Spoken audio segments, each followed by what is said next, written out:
We just got some insane new information about Loki. And this has to do with Avengers Doomsday, but it's really all about what happens at the end of the Loki show. How does Loki and the tree of the multiverse have anything to do with the collapse of the multiverse and what is going on with RDJ's Doctor Doom? That's the question that's on all the Marvel fans' minds, and due to new leaks, we have the answer. And this is actually really crazy because it's going to explain what Loki has been doing since the end of season 2. It's going to explain what he was really trying to do by holding all of those timelines together, and this is all a huge problem for Doctor Doom. So the new piece of information is that Loki, when he created the world tree of the multiverse, what he allowed was for more universes than ever to exist. Now, at first that might not seem like a very crazy big deal, but it is a big deal, and I want to explain why. You see where this is going? It's gonna blow your fucking mind. When it comes to the Marvel multiverse and how universes work, we understand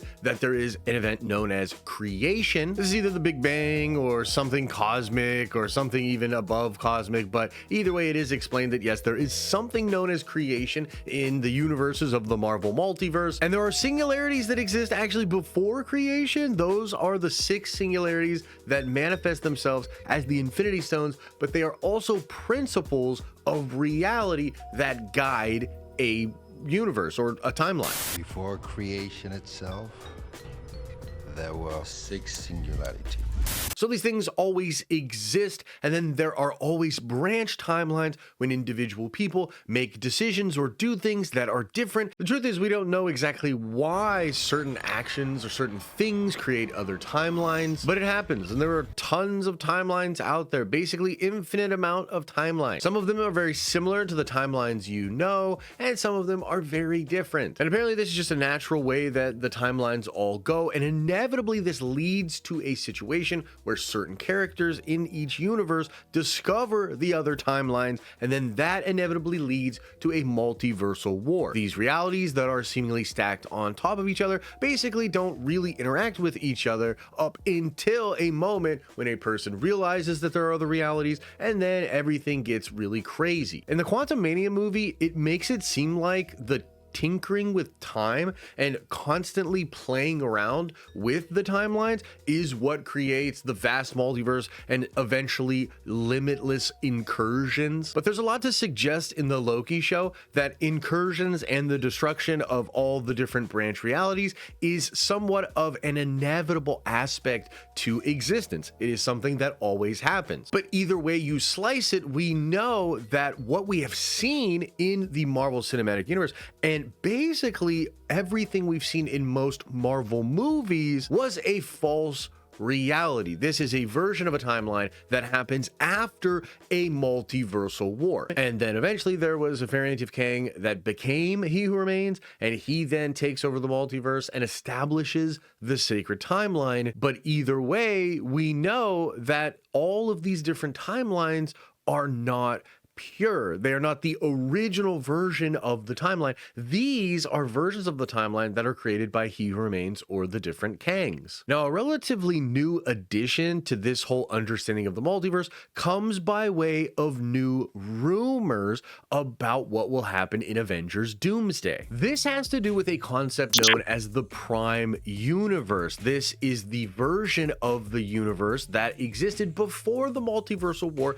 and before He Who Remains remade the timeline. Now, a lot of this reporting comes from Alex Perez, and he's sort of being vague about stuff, and often he discusses this within the context of it being the plan for the Kang dynasty. So some of this could have changed, right? Because they're obviously not doing Kang as the main villain anymore. They have pivoted into Doctor Doom. But I'd like to believe that a lot of this stuff will still be paid off and will still be established as what had affected the multiverse overall. Because even if Kang is handled in Loki season 2 and that's basically it for him, and now it's all about Doctor Doom, technically the entire multiverse was still curated and created by Kang. So Kang is a big part of this story either way you slice it. Now, to take it back to the point, like what I'm really trying to get across to you here is that it appears the multiverse always ends. And it appears it always ends because of incursions. It always leads to a multiversal conflict of sorts, and this is likely just because as everything is dying, everybody in the multiverse is flailing against that. But at some point in this never-ending cycle, He Who Remains took the reins of the multiverse. He established the sacred timeline,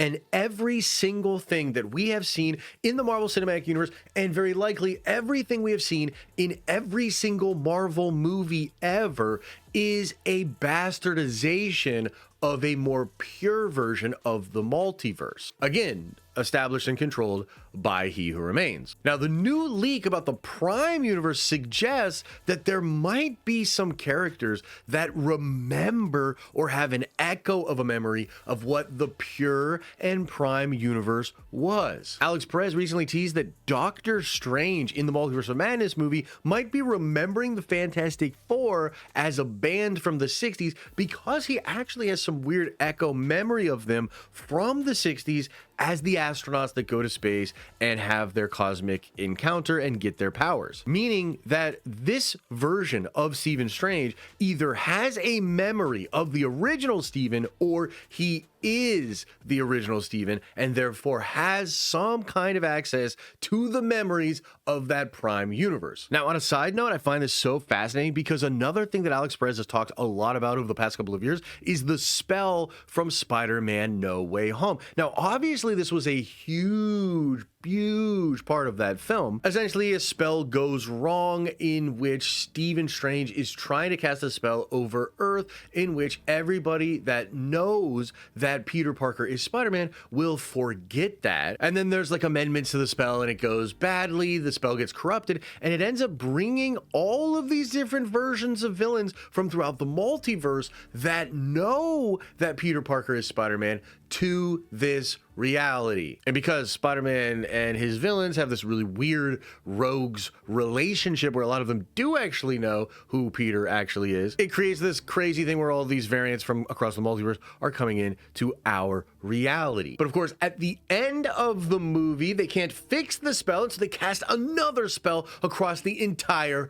multiverse. This spell gets every person to forget who Peter Parker is. So they don't forget that Peter Parker is Spider-Man, but they forget who Peter Parker is. So it's kind of like a loophole to the spell. But a spell cast over the entire multiverse to get them to forget something, that seems incredibly powerful. And it seems weirdly similar to a version of Stephen Strange, perhaps from the Prime universe, having a weird echo of a memory of who the actual Fantastic Four are. Is it possible that there is a connection to the spell that was cast in Spider-Man No Way Home and to potentially a spell that was cast after the first multiversal war over the entire cosmos? I think it's possible, and I think that's another reason that Alex Perez has been talking about this for so long. But now let's take this all the way back to Loki season 2 and Loki holding all the timelines together, creating the tree. At this point, we know that Loki has spent thousands of years on the timeline. It's possible he's spent millions of years on the timeline. It's possible he spent billions of years. We really don't know.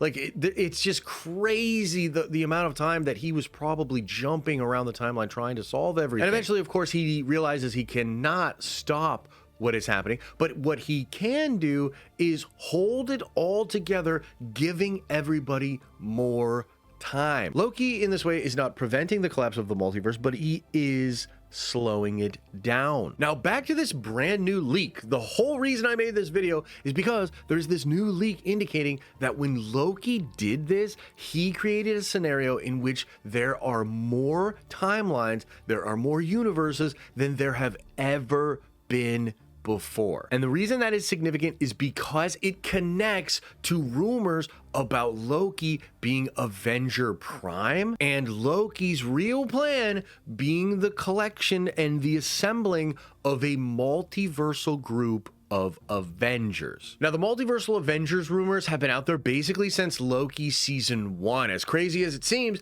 this was something people were talking about all the way back then. And this is partially because there were some comic book stories published around that time that were indicating similar things for the Loki character. This was around the time that they were building up the Avengers Forever comic book run and the Avengers Million BC and a lot of that Jason Aaron stuff, but they were also publishing Loki, Agent of Asgard, which was a really crazy story, which did see God of Stories Loki. You know what's crazy about that? There are rumors that Avengers Forever, the one that Jason Aaron did, the more modern one, there are rumors that that story is going to be a huge part of what they adapt for Avengers Doomsday and Avengers Secret Wars. There were also big time leaks around the Multiverse of Madness movie that were talking about Multiversal Avengers, and there were even reports in the Hollywood trades after Loki season 1 that indicated that Tom Hiddleston's Loki would be a part of Multiverse of Madness. And if you didn't realize this,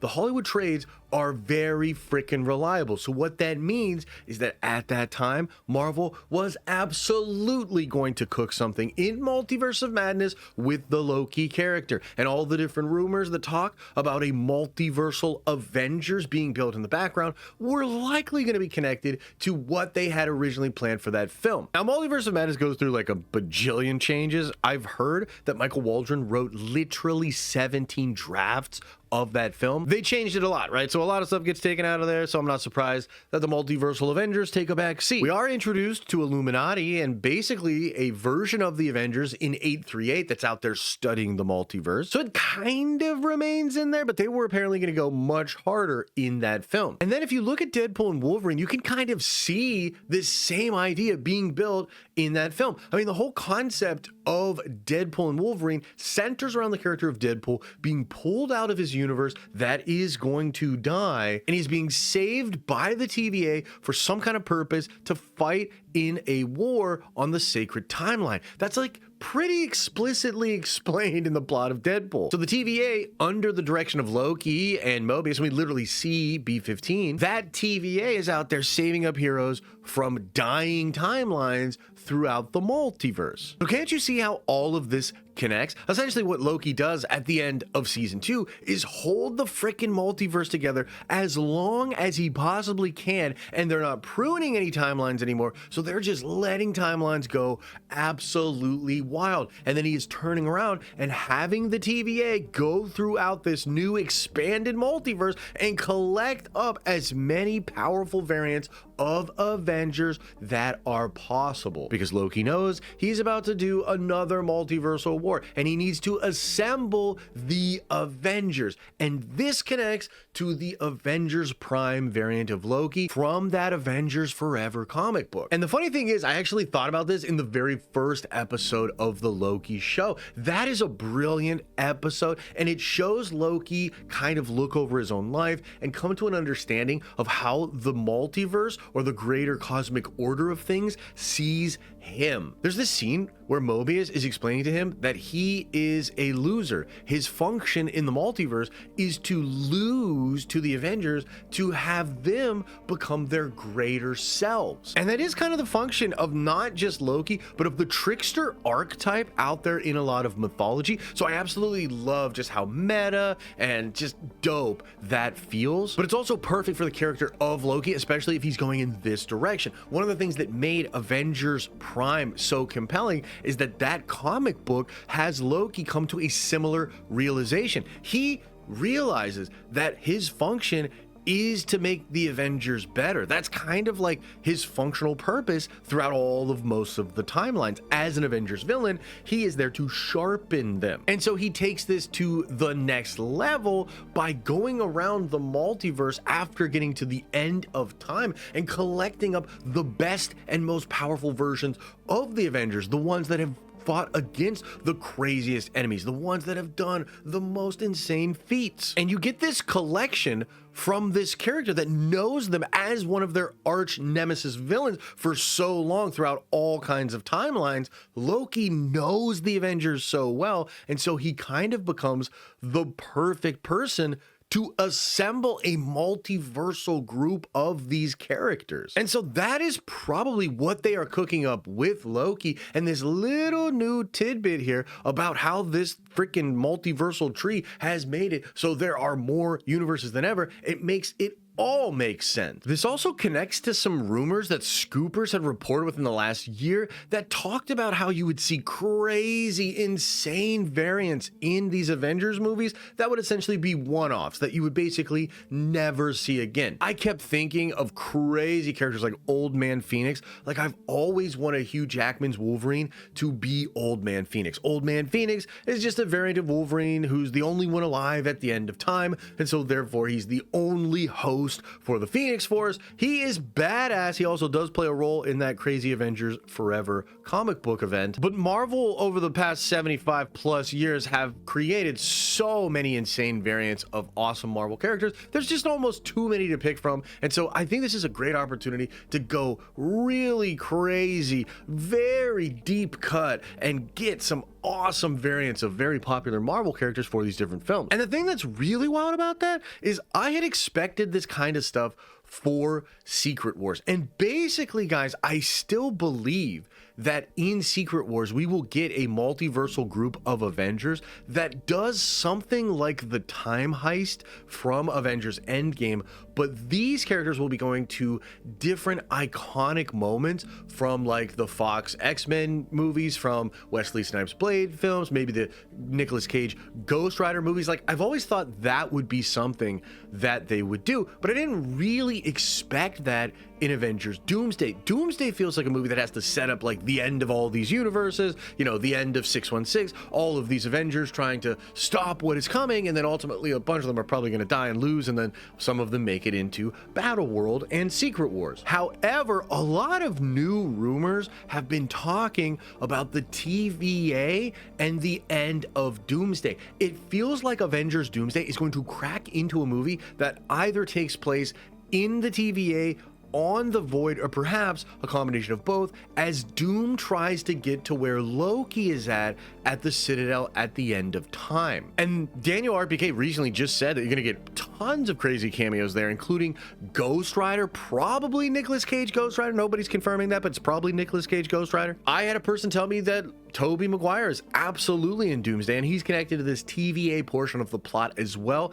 Likely a Spider-Man collected from the multiverse, much like Deadpool was in Deadpool and Wolverine, and then he's going to team up and try to stop Doctor Doom at the end of Doomsday. Now, one of the things I think is so freaking cool about this is it allows Doomsday to become really multiversal and absolutely filled with fan service and bombastic, nutso, crazy shit at the end of the film. And you could actually bring in some of the flavor of the Jim Shooter original Secret Wars comic book, in the sense that you might just have a bunch of villains fighting a bunch of heroes. Like maybe Doom collects a bunch of villains from throughout the multiverse, and they're going to fight against a bunch of heroes and against Loki on the Void at the end of that movie. That sounds absolutely fucking nuts. Again, I thought most of that stuff would be saved for Secret Wars, but it seems like Marvel found a way to have the Secret Wars type fun in the freaking Avengers Doomsday movie, and I think it's all connected to the end of Loki season 2, to God of Stories Loki, but also to Avengers Prime Loki. Let me know what you think about this in the comment section below, and as I always say, I hope you are having an awesome and a nerdy day, and I'll see you in the next video.